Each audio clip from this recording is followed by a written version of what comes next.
first one, these are largely dealing with parrying with your hand instead of your dagger.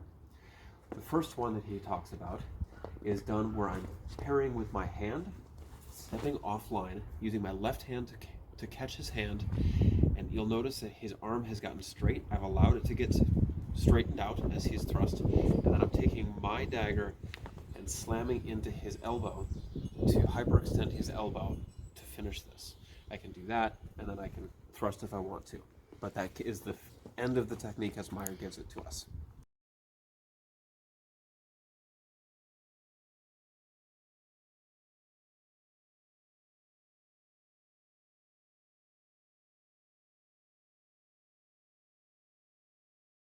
All right, the second of these is a little different in that when he attacks me, instead of allowing his hand to straighten out, I will be catching it before it straightens. So his elbow has to be bent for this. If I don't catch it before the elbow straightens, then I will have to do a different technique, like the first one.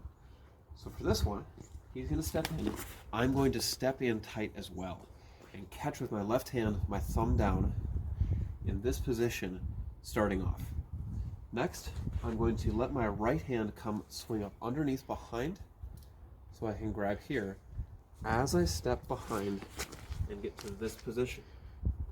The end of this is I can break his arm here, break his arm, meaning that I dislocate his shoulder, or I can lean forward and sweep him off of his feet with a sweep there, or both, depending on what I want to do with this person to conclude this fight. Good.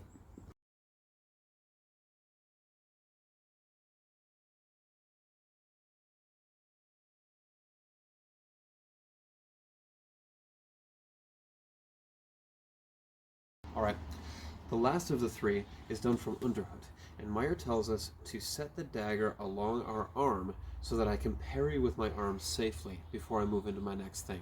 This isn't a dagger parry so much as it is using my dagger to protect my arm that I parry with. So he will step in and thrust. I step in tight and parry with my arm on his wrist before his dagger gets close enough to hit me. From there, Meyer says to reach and grab the elbow, the inside of the elbow if you can, and pull him down to my right so that he's pulled like this. From here, I can thrust, I can punch, I can sweep him to the ground if I need to with wrestling. But all of those things are possible after I've done that particular thing.